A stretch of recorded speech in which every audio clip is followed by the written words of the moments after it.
Well, we're live. Class hasn't started yet. Instead of YouTube. Hey. Hey, everybody. Wave. Hey.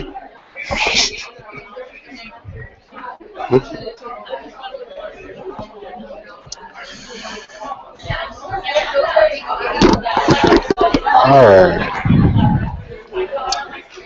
Okay. Good evening, everyone. Shh. You can do it. We can be quiet. One last time. This is the last class. One last. It's so sad, I know. And I'm surprised people showed up because you have the option of staying home tonight and watching it on YouTube. So say hello to the live YouTube audience. Hi, everybody. See how people showed up? That could have been you, but no, you stayed home.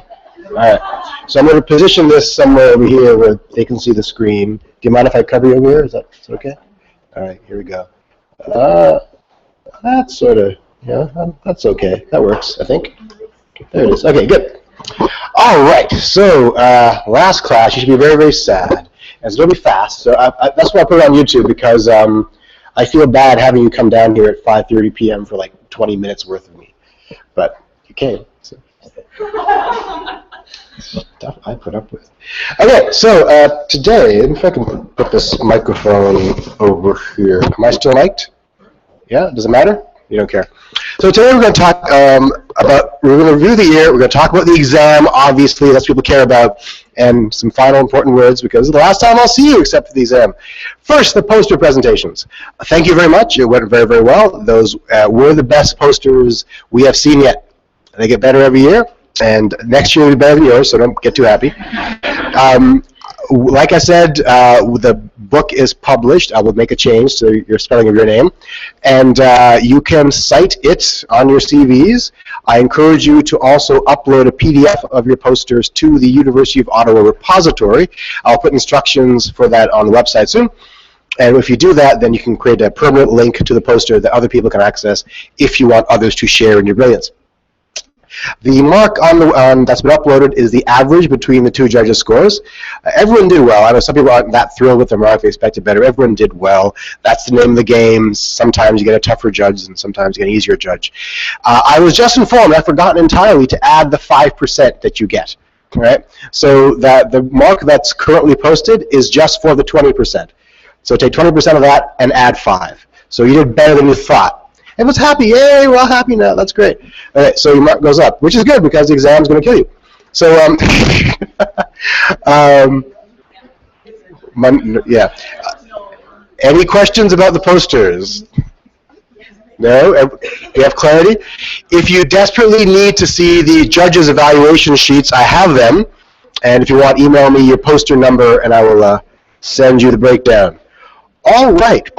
So what have we learned this year? We've learned a lot of stuff this year. Yes, sir. Just regarding the judge recommendation. Yep. Are there some specific recommendations as to how our poster look? During my evaluation, the judges kind of mentioned some things that I could change. So is that mentioned on the evaluation sheet? It may. The checklist is mentioned, so how much you got for each section. Sometimes I wrote notes, sometimes I didn't. So there was like, what, about 5 of the 50 marks were set aside for appearance, so they could have put it there. Right, so it varies. Okay, no more poster comments? Very good. You learned a lot this year. You don't realize it, but you have, because it's all new to you for the most part, so you've actually come away with a lot of important life skills that I think you can apply in real life, even if you don't stay in science. So we've learned about biases, and I think that's where you will actually apply most of this knowledge in your real life. I defy you to read a study or data in the newspaper or anything without questioning, how did you select your subjects? You know, is there detection bias going on or things like that? And this is life-changing stuff, it really is. We learned a little bit about evidence-based medicine and the hierarchy of evidence. So again, when you see government policy coming down, you're going to ask yourself, how do they get these numbers? Is it someone's opinion? Is it a randomized controlled trial? Is it a survey? Is it cross-sectional? Is it prospective? These are questions you'll ask of yourself, even if you don't want to. You're one of us now.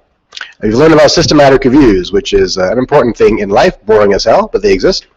We've learned about lots of different types of study, so now you know the different ways in which we gather evidence to answer not just health questions, but any scientific question. As you move forward in your careers, if you stay in anything regarding science or science-ish kind of activities, these kinds of designs, knowledge of them, automatically puts you ahead of the game, believe it or not. The social sciences, the humanities, are still learning about this stuff. It's all new to them. You're already ahead of the game in many ways. And many of the basic lab sciences don't understand anything beyond an RCT and a quasi-experiment. The rest is all very new to them as well. So again, you're on the cutting edge of scientific design. We've learned about database terms, which will assist you in no matter what you do, because the world is made up of relational databases. If you understand those, you understand the world. Okay. On the more nitty-gritty stuff, we learn about morbidity. And morbidity are measuring the burden of disease for things that don't necessarily kill you. So the incidence of things and the prevalence of things. We did cumulative versus density, measure of incidence, and we learned about dailies, which is, of course, the most important indicator of population health burden in the world. And then we talked about mortality. So everyone thinks they understand mortality. Now you really do. You know about the case fatality rates and the partial mortality rates and all those wonderful things. And you computed the difference between direct and indirect standardized mortality.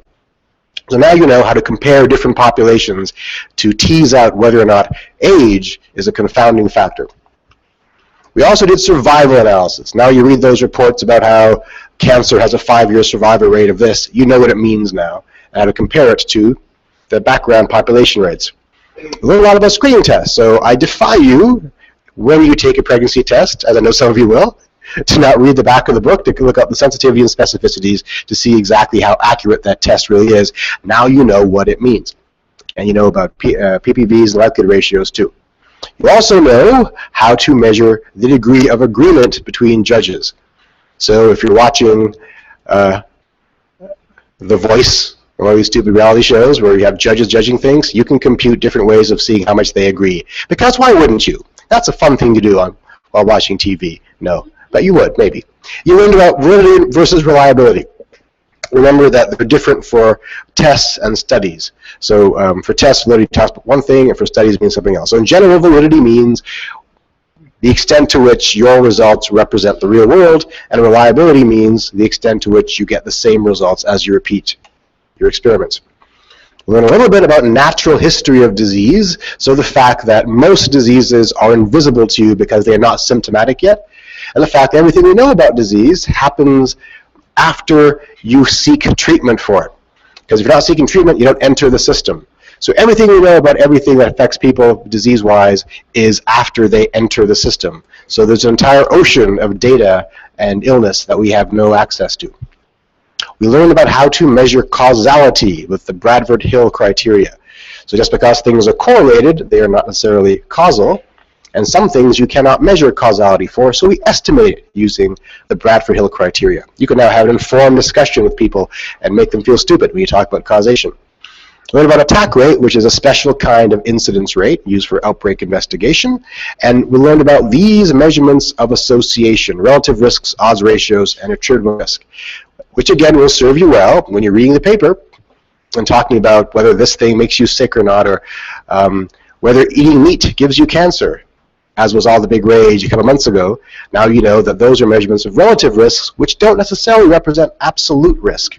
You could read these things with a bit more fluency and wisdom now. We also went over how to interpret a p-value, right? Hopefully that's clear in your mind. It's a review from second-year stats, but I wonder whether people absorb that. I don't know. And we learned about randomization, which is different from random sampling. What's the difference between randomization and random sampling? Do you remember? Anybody? Anybody? The difference between randomization or random allocation and random sampling. Yes, Kevin? Randomization is how you assign all the different groups. Yes. That's exactly right. So random sampling is when we select people to be a part of our study. They must be representative of the real world. And random allocation or randomization is when we choose how to distribute those people in our various treatment groups. Okay? And when we talk about randomization, we learn about block randomization and simple randomization. So in simple randomization, that's just flipping a coin. and deciding randomly who goes where, but block randomization are a more complicated way of assuring equivalency in the groups. So we have equal numbers of people. We also did decision analysis, which is something you only pick up usually in health economics courses or advanced epidemiology, but you got a taste of it, and that's when we did the expected utility computations about making decisions between surgery and no surgery. It's pretty straightforward, but it's actually a game-changing approach that you can actually build upon for, if you want to build a career on decision analysis, it's there for the taking.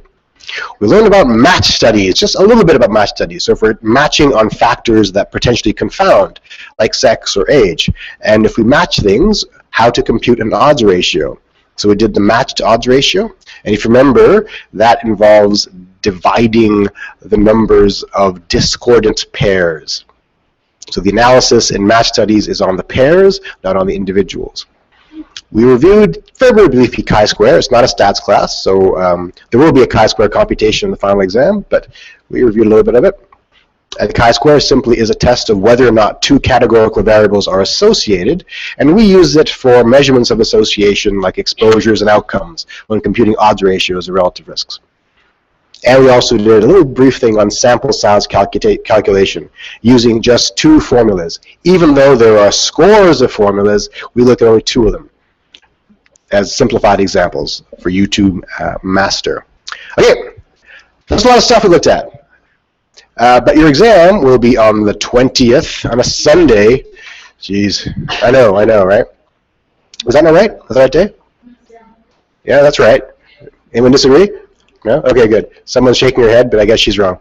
So December 20th, Sunday, and it's in Desmarais, and you can bring, of course, your calculator, the one cheat sheet again, and I accept money. Money's good. Sorry? Yes, double-sided. The money is double-sided. Right? The cheat sheet as well. I take PayPal. So it is cumulative. Why is it cumulative? Because it's fourth year, suck it up, right? And and plus, most of the stuff happened in the first half of the class. And yeah, go on. It's fourth year. It's cumulative. So last year, it was 100 questions. I slapped off, I removed 10 questions for you because the midterm you found stressful, so I figured I'd give you a little bit of advantage. So it's the same exam as last year, with actually a little simpler than last year. I've simplified the wording, because last year it was, every year, there's one question in particular with 4 parts that gives everyone nightmares, and 2 students cried last year. That was fun. Resiliency is an issue with this generation, I understand. So I've rephrased that one to make it less problematic, and I've taken 10 more out to give you more time. Okay? So of the 90 questions, 56 are theory. So words, and 34 are computations. Again, I took out 10, and we have 1 bonus question, because, hey, why not? You know? And again, it's 40% of final mark. If it's not in this lecture, it's not in the exam. So if you find something on the textbook that I didn't cover, it's not on the exam. The textbook is there to support what I say. The questions there for practice. I think I've uploaded more practice questions. If I haven't, someone email me, remind me, I'll upload more questions. I will have additional office hours when I get back from Geneva next week, and you can, if you have issues, you can come see me. And remember, I don't answer questions 24 hours before the exam. Yes? Oh yeah, the guest lectures. The only guest lecture material that's on the exam, everyone starts writing frantically, is from Mirhad's lecture. That was on measurements of association, observational studies. Yes? That's right. Well, my stuff solidified it for you, but you know, it's all his stuff as well. So it's the same stuff. It's the same stuff. Yeah? Yeah? I hope so. The other guest lectures, no. You're not responsible for that. I lied at the time to make sure you pay attention. Okay. All multiple choice, like I said, bring a cheat sheet with whatever you want on it. You know how that works. Okay. There is no Kaplan-Meier calculation or usage at all, because I don't like Kaplan-Meier. There's a fairly strong portion on the pluses and minuses of the various study designs. So know your study designs well. Know your biases well. There's a large chunk on computing odds ratios, relative risks, and absolute risks. And the math is easy, and so very often it's the words you have to deal with. It's which numbers to divide, what's the exposure, what's the outcome. That's a real life scenario. Here is the data, the scenario. What do you need to divide to compute the odds ratio? Look at that. I've given you the exact distribution of exactly what the question's all about. So a big chunk is on bias. A big chunk is on study designs. This is all theory stuff. In terms of computations, most of it is on computing odds ratios and relative risks and stuff like that. Because there isn't a whole lot of computations in this class, and so I got to double down on a few things. And we have a lot of things, or 5 any, on incidence prevalence. So it's possible to do no computations and still pass. It's possible. I don't recommend it. It's possible. Right? So if you're not strong in math, you'll probably be fine. Yeah. This is last year's class. And last year, it was slightly the same, so what about last year's? So, sorry about it. Okay, sample questions. Which of the following is false? The attack rate is a type of cumulative incidence rate. Is that true or false? That's true, exactly. Inter-rater reliability is a measure of agreement. True or false? True. The daily accounts for both mortality and morbidity. True. An incidence rate cannot be computed from a cohort study. False. Ding, ding, ding, ding, ding. That's correct. So D is false. Okay. What's the difference between a natural experiment and a quasi-experiment? Who knows?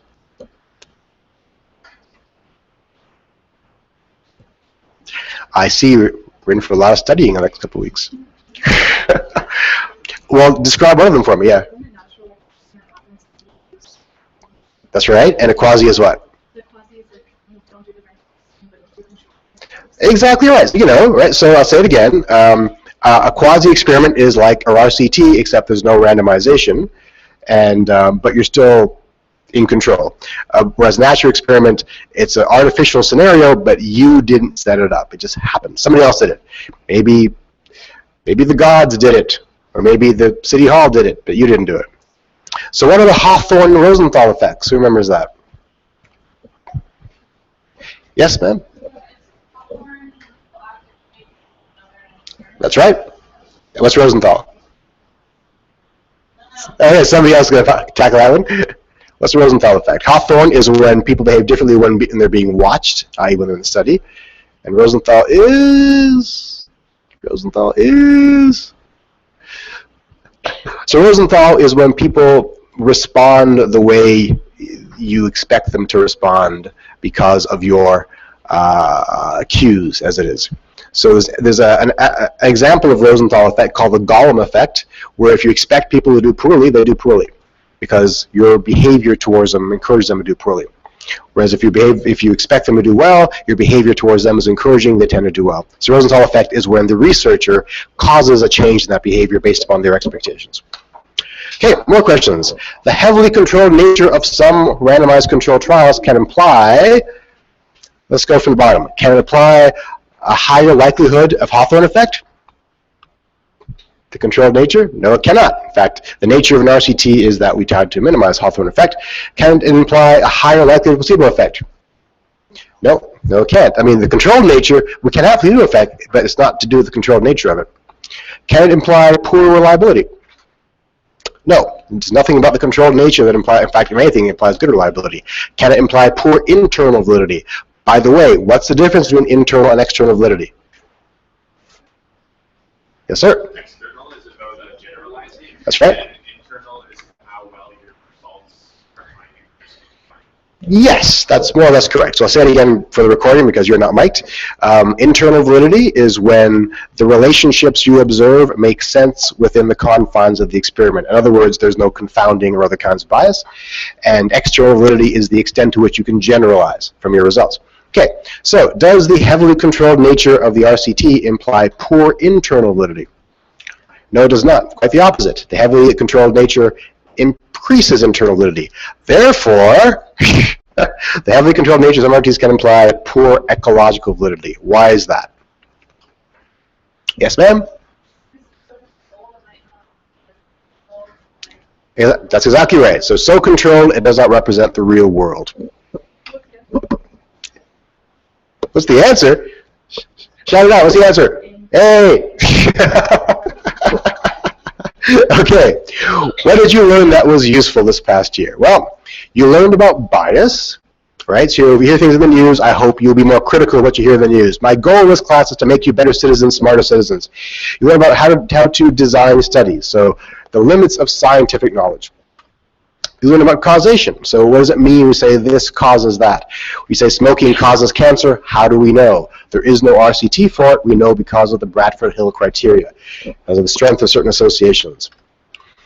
You learned about appraising the quality of evidence. You did this already in your critical appraisal class. You did it more here, perhaps in a more realistic fashion. You learned about the nature of knowledge. So how do people know what they know? How do they get what they get? And we learned about the nature of data. What is good data, what is bad data? Well, I didn't learn about that, but we learned something about that. It wasn't a major focus of this class. You learned about, from your posters, you learned about the logic of doing a study. So the questions that you answered in your analyses were very specific. And you could only answer the question that you asked, right? So we didn't ask the question, you can't answer it. Hopefully that was part of the takeaway message from the poster. If not, we'll have a conversation about my teaching style. So we learned a little bit about decision making. The fact that policy often does not come from the best evidence, it comes from values, but we strive to create the best evidence anyway, so that maybe one day somebody will look at it. So our new federal government has overtly claimed that they're going to be one of the first evidence-based governments in the world, and they're striving to put science at the front page. Let's see if that actually happens. Let's see if values ends up trumping evidence, as I'm pretty sure it will. Right? So are you shocked to know that the world is not evidence-based? Are you shocked? Hopefully not. Some things about the future of this science, if you want to build a career here, as I hope some of you will. I think some of you are applying. That's good. So molecular epidemiology is a relatively new thing. That's dealing with the epidemiology at the subatomic level. There's genetic epidemiology. That's where we're looking at the extent to which genes, the expression of genes depends upon what happens in the environment and through behavior. And we have a lot of marriage with other sciences. There's even an epidemiology political science chair at Western. I was involved in trying to create a science called archaeoepidemiology.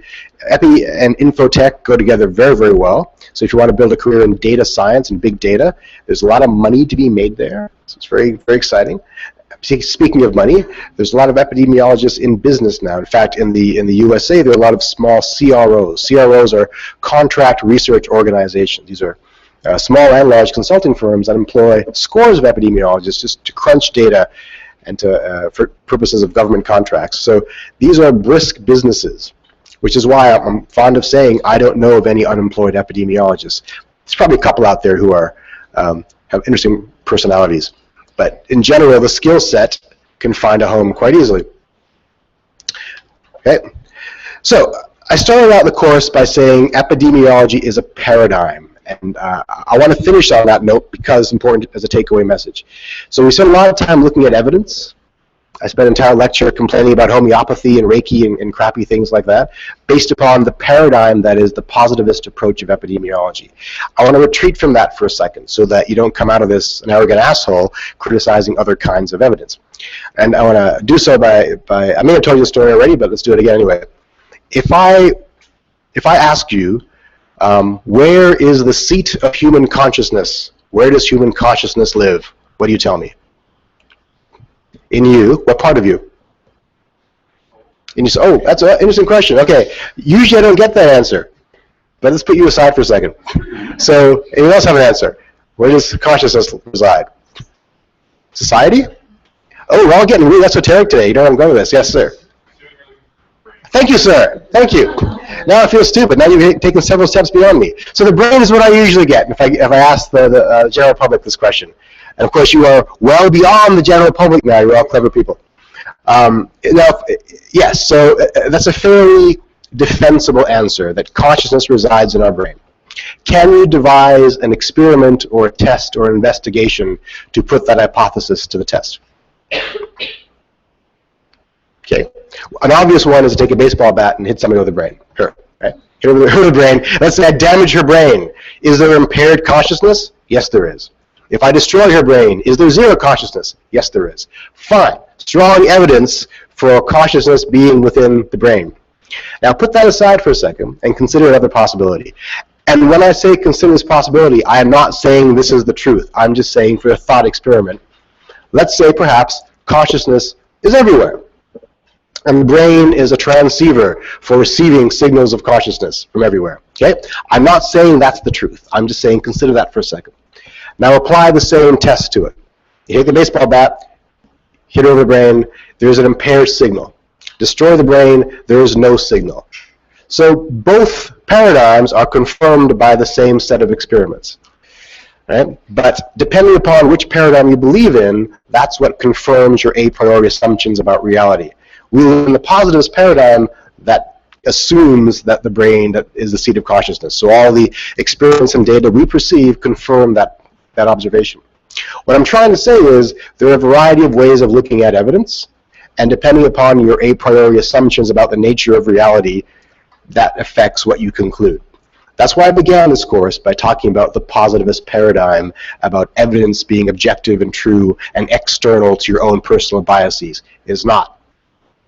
That's what we get out of the humanities, which is why interdisciplinary studies are so important, to bring in that other perspective so we can assess evidence with a bit more embracing of a philosophy. And hopefully that allows you not to mock your friends who believe in homeopathy too much. That's my job. I'll mock them for you. But just, you know, they're coming at knowledge from a different perspective, perhaps. Okay, that's all. I'll end there. See you on Sunday. Hopefully this was useful. Yay! See ya.